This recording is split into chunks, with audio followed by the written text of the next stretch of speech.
Oke, selamat sore. Kita ketemu lagi. Saya Vicky Balfas dari Forum Aksi, Forum Alumni Kampus Seluruh Indonesia. Hari ini kita kedatangan tamu-tamu istimewa. Salah satunya ada abang kita, Bang Nino, alumni UI dan dosen UI. Juga mantan penyidik KPK, deputi penyidik dan pengawasan ya Bang ya, di KPK pada era SBY ya Bang ya. Terima kasih. Selamat datang Abang. Senang sekali ketemu Abang hari ini. Susah benar Abang dihubungin ini. Terima kasih Bang. Assalamualaikum ya Allah. Satu lagi di sebelah kanan ujung ini ada Bang Hasril. Bang Hasril Hasan ini juga alumni dari Universitas Indonesia angkatan 67 Fakultas Ekonomi ya Bang ya. Terima kasih Bang. Selamat datang Bang. Senang sekali Bang Hasril. Tetap semangat ya Bang ya. Sehat selalu ya. Oke.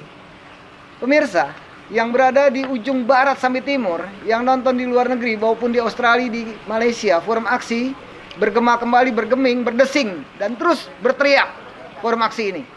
Ya kan? Hari ini kita akan mengangkat pidato pertama, perdana ya, Bapak Presiden terpilih kita, Bapak Prabowo. Pada saat itu beliau mengatakan pidato pertamanya adalah akan memberantas korupsi. Kita senang semua rakyat Indonesia. Dengan begitu akan diangkat berita ini ya, semua orang mendengar dan melihatnya. Pertanyaan saya mendatangkan beliau ini, senior-senior ini, bagaimana menurut Abang nih pemberantasan korupsi untuk di rezim di pemerintahan Prabowo ini, apakah akan terus bisa dilanjut sementara yang orang pada tahu banyak sekali di dalam pemerintahan Prabowo, kabinet Prabowo ini, banyak sekali kementerian-kementerian, menteri-menterinya ini yang tidak, boleh dibilang kalau masyarakat di bawah bilang tidak punya bobot Bang. Ya. Dan banyak sekali mereka yang melakukan korupsi terus diangkat jadi menteri.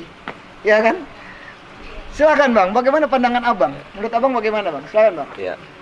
Kalau pandangan saya nih dari pegiat anti korupsi di masalah yang sampai saat ini pun seperti itu ya. Artinya apa yang disampaikan oleh Presiden itu adalah suatu harapan bangsa kita sebenarnya. Dan Presiden tegas-tegas mengatakan bahwa ikan itu membusuk dari kepalanya. Iya. Jadi tentunya kalau komitmen dari Presiden sudah seperti itu, ya itulah harapan kita ya. Jadi kalau kita bicara sukses negara-negara yang memberantas korupsi, sukses memberantas korupsi seperti Korea, Cina, Afrika Selatan di bawah Presiden Nelson Mandela, di Malaysia juga pernah seperti itu. Itu komitmen orang nomor satu yang dibutuhkan. Ya, jadi kalau orang nomor satu sudah komit, tidak ada hitam artinya tidak ada abu-abu lagi, ya itu harapan itu akan menjadi kenyataan bahwa korupsi ini bisa dikurangi. Artinya memberantas korupsi sampai nol itu juga pengalaman dimanapun belum berhasil ya, tapi kita mengurangi tindak pidana korupsi itu ya. Jadi itu satu harapan yang besar lah di pundak Presiden Prabowo gitu, yang kita harapkan seperti itu. Nah, kita sangat berharap sekali Bang. Sangat berharap sekali dan tentunya juga berharap sekali dengan komitmen nyata dari beliau terhadap apa yang disampaikan itu. Baik Bang. Tetapi Bang, kan banyak nih Bang, undang-undang APK kan sampai sekarang ini masih berlaku terus ya Bang. Lalu banyak sekali koruptor di Indonesia nih Bang. Ya kan? Pandangan Abang atau ekspektasi Abang, apakah Prabowo bisa menjalankan dengan tegas nih Bang? Kan beliau nih seorang militer nih Bang. Ya kan, jenderal Bang gitu, bintang 4 nih Bang. Menurut Abang bagaimana? Jadi kalau perangkat ya, namanya undang-undang dan segala macam itu kan dioperate atau dikelola oleh manusia. Yang penting manusianya, kalau manusianya komit, ya artinya kesadaran itu ada dan komitmen dari seluruh komponen bangsa itu ya. Kalau Presiden sudah mencanangkan seperti itu, seluruh komponen bangsa mendukung dengan tidak ada ini ya, artinya mendukung secara penuh, mestinya akan kelihatan hasilnya gitu. Undang-undang itu hanya perangkat sebenarnya, tapi kalau undang-undangnya bagus pun tapi tidak ada komitmen ya dari kepemimpinan bangsa, ya hasilnya ya seperti ini lagi. Seperti yang sampai saat inilah ya. Ya, itu tentunya itulah harapan kita ya semua gitu. Iya. Bahwa itu bisa terjadi nantinya gitu. Tapi insya Allah saya punya keyakinan, saya doain Prabowo mudah-mudahan kuat di sini, ya, tetap Amin. tegar dan tegas untuk memberantas korupsi, Bang ya. Amin. Karena kalau misalkan tidak, kita akan sama aja semuanya. Pasti masyarakat juga berat, Bang. Ini untuk memberantas korupsi memang sulit, Bang. Siapapun nanti presidennya kan begitu. Tapi saya dengan pidato perdananya Bapak Prabowo ini itu membuat orang tuh, waduh, wow, keren nih gitu kan. Karena pidato perdana, yang dilihat kan pidato perdana, tapi nanti mungkin kita lihat 100 hari kerja ke depan seperti apa Prabowo. Mudah-mudahan tetap sehat beliau dan tetap amanah ya, Bang, menjalankan ini semua. Dan kita kan bertiga nih alumni FEUI. Iya, FEU ini ya. kita bertiga alumni. Kita pernah jadi mahasiswanya Prof. Sumitro Jayahadi Kusumo. Oh iya, Betul. bapaknya Prabowo. Rektor kita ya kan. Beliau yang pertama mengangkat 40% APBN itu bocor. Iya. Iya, Nah, ini Sumitro sekarang saat dibawa itu. lagi oleh Pak Prabowo kan. Diangkat lagi oleh Pak Prabowo apa yang diangkat oleh almarhum Prof. Sumitro. Jadi Profesor Sumitro. ya mudah-mudahan nanti ya apa yang dicanangkan oleh Prof. Sumitro bisa dilanjutkan oleh putranya. Insya yang Allah. sudah jadi Presiden RI. Karena waktu itu 40% bocor, dibuka tabir itu, kebocoran itu oleh almarhum ayahnya dari Iya. Pak Prabowo, Profesor Iya. Sumitro. Kita ngalamin ya, Iya, jadi iya, dari betul, mahasiswa beliau ya. Di zaman abang ngalamin, saya 184 nggak ngalamin, Bang, ya kan. Tahu itu, udah jadi itu barang saat itu kan, zaman saya. Iya, iya. Alhamdulillah, Bang. Selanjutnya, Bang Hasril dari Fakultas Alumni FE 67 UI. Bagaimana tanggapan abang mengenai pidato perdananya tentang koruptor nih? Pidato perdana Prabowo. Itu pidato yang sangat bagus, encourage ya. Tapi kalau Prabowo ingin sukses, memang harus melakukan pemberantasan korupsi. Dia sebagai panglima tertinggi pemberantasan korupsi di Indonesia. Karena ini akan mengangkat nama beliau sebagai orang yang juga berhasil dalam pembangunan. Jadi artinya kalau korupsi itu bisa diberantas seminimal mungkin, maka sumber-sumber ekonomi untuk memperkuat pembiayaan pembangunan makin besar. Berarti makin besar pula tingkat kesejahteraan yang bisa ditimbulkan. Jadi saya tidak melihat bahwa Prabowo ini tidak main-main. Mudah-mudahan saya tidak salah asumsi. Terima kasih. Oke, kita berharap dengan diberantasnya dengan diberantasnya korupsi, koruptor-koruptor ini, insya Allah ekonomi akan keangkat kembali, ya kan? Salah satunya adanya unemployment, data tenaga kerja di Indonesia ini yang begitu terpuruk ya, Bang, terakhir ini ya. Nah, ini mudah-mudahan bisa keangkat semuanya, insya Allah pemerataan, jadi tidak ada lagi kemiskinan ya, Bang ya. Oke, terima kasih. Selanjutnya, Bang, ke depannya, Bang, setelah 100 hari kerja, ya kan, kira-kira pandangan abang, apakah kalau memang Prabowo ini tegas menindaklanjuti soal koruptor di Indonesia, korupsi ini dari Sabang sampai Merauke ini kan, seluruh Indonesia ini seperti sudah menjamur nih, nggak ada orang takut dan tidak ada urat malu. Begitu pakai baju KPK, orang dia langsung malah dada tuh, banyak tuh, Bang, di TV siapapun, saya nggak sebut nama, orang semua jutaan pasang mata di Indonesia melihat seperti itu. Kok dada nggak punya malu gitu? Nah, pertanyaan saya, apakah nanti setelah 100 hari terus dilanjuti memerangi korupsi ini, apakah terus dilanjuti atau udah selesai begitu aja, Bang? Menurut abang bagaimana, Bang? Iya. Tindak pidana korupsi yang ada di Indonesia ini kan sudah berpuluh-puluh tahun ya. Iya. Bahkan kalau kita lihat sejarah dari zaman Belanda pun sudah, kalau kita lihat kita baca buku Saidah dan Adinda, Iya. itu kan korupsi udah dari zaman itu yang dilakukan oleh para petinggi-petinggi Di zaman dahulu ya. bangsa Indonesia gitu ya. Jadi sudah ratusan tahun gitu.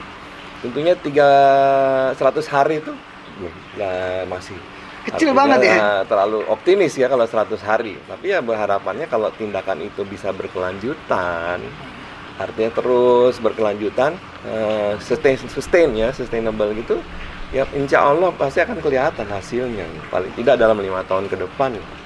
Tapi kalau di dalam waktu 100 hari rasanya masih terlalu pendek ya. Ratusan tahun kita dilibat oleh korupsi gitu. Nah, bagaimana 100 hari ini bisa menjadi kenyataan tentunya perlu satu upaya yang berkelanjutan. Oke. Tapi Bang, begitu banyaknya koruptor Bang nih. Hasril dong? Iya, iya, Bang Hasril. Begitu banyaknya koruptor nih di Indonesia ini. Ya, dari urusan kecil sampai urusan ratusan triliun ini. Ya kan, dari yang sekujung kuku. Kayaknya tuh saat ini KPK hanya nangkepin yang kecil-kecil, yang receh-receh ini kan. Di zaman era kemarin ya, rezimnya Pak Jokowi. Dan masyarakat semua berharap Bang, dengan presiden yang baru, pidato pertamanya Bapak Prabowo ya akan menyerang korupsi, memberantas korupsi. Saya berharap nih, masyarakat berharap KPK nih Bang akan menggeliatkan tubuhnya nih. Iya. Ya, saya berharap itu. Pandangan Bang Hasril bagaimana? Iya betul, akan menggeliatkan tubuhnya karena selama ini kita tahu bahwasanya rezim yang lama, dalam hal ini Jokowi, itu hanya melakukan pemberantasan korupsi yang sifatnya lip service, yaitu katakanlah dihubungkan dengan tujuan politik yang ingin dicapai oleh dia. Dia katakanlah mengancam para pejabat yang ada di bawahnya itu untuk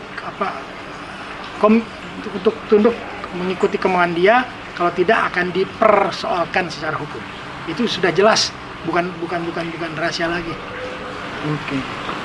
Jadi abang yakin ya, insya Allah KPK akan juga bekerja keras kan, pasti kan ada pressure dulu dong. Presidennya kan militer, beda sama kemarin kan, bukan militer. Iya kan bang? Iya kan? Kalau militer kan gerakannya kenceng, hajar gitu kan. Nah, kita berharap begitu di masyarakat ini. Ya kan? Jadi pemberantasan korupsi ini sifatnya harus everlasting. Everlasting. Manusia itu pada umumnya mau mencuri karena ada kesempatan, ya, dan kedua nggak ada yang mengawasi. Iya. Ada kesempatan didiemin aja kayak model Jokowi, orang yang korupsi, tapi dipakai sebagai alat politik. Tapi kalau Prabowo-nya sekarang merubah mindset berpikir dia untuk memajukan Indonesia ini, dimulai dengan yang tadi dikatakan teori makan bubur panas dari bubur panas ya. Itu bagus sekali. Itu memang harus begitu. Harus ada yang dalam 100 hari ini harus ada yang ditangkap lah.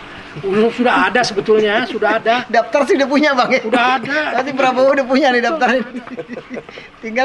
tinggal bagaimana Pak Presiden Prabowo ini menekan kepada ketua KPK kan begitu kan? Bukan hanya KPK ya, Kejaksaan Agung, iya, Kejaksaan Agung Kepolisian, ya. Semua lah. Tidak usah menekan dengan mengatakan lu gue biarin aja, lu mau nangkep siapa yang asal menurut hukum tangkap gitu aja. Itu cukup keren, begitu keren aja. Tuh, bang. Nggak usah. Tapi pertanyaan bisa gak nih bang? Ini 2 menit nih bang, abang 1 menit, abang 1 menit. Apakah Prabowo bisa seperti walaupun dia militer yang dibilang dulu macan Asia? Kalau saya kita doakan bisa gitu. Kalau saya mengatakan insya Allah bisa. Karena Allah, ya. Prabowo ini ibarat berada di persimpangan jalan. Kalau dia tidak melakukan suatu perbaikan kepada Indonesia, dia yang akan terguling. Saya melihatnya begitu.